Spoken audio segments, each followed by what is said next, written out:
पंतप्रधान नरेंद्र मोदी आजपासून उत्तर प्रदेशाच्या 2 दिवसांच्या दौऱ्यावर बनारस, पुणे आणि अयोध्या, मुंबई या 2 नव्या अमृत भारत एक्सप्रेस रेल्वे गाड्यांना दाखवणार हिरवा झेंडा। भारत आणि न्यूझीलंड यांच्यात ऐतिहासिक मुक्त व्यापार करारावर स्वाक्षऱ्या। पंतप्रधान नरेंद्र मोदी यांच्या द्रष्ट्या नेतृत्वाखाली वित्तीय भागीदारी आणि संधीच्या नव्या युगाकडे वाटचाल।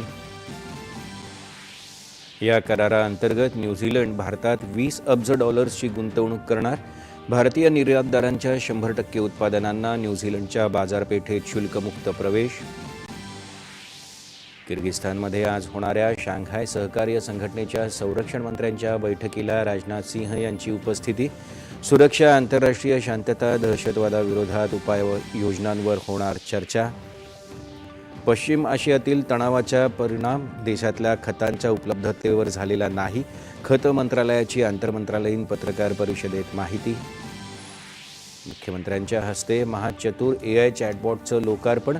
डेटा सुरक्षिततेसाठी ज्ञान आणि उद्योग क्षेत्रातील भागीदार संस्थांसोबत सामंजस्य करार। शेतकऱ्यांना चांगल्या प्रतीचं दर्जेदार बियाणं उपलब्ध करून देण्याचे कृषी मंत्री दत्तात्रय भरणे यांचे खरीप हंगामपूर्व राज्यस्तरीय कार्यशाळेत निर्देश।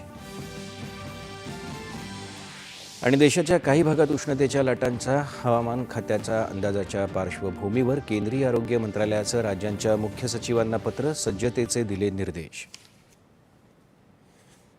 नमस्कार, 8:30च्या बातमीपत्रात मी तुषार पवार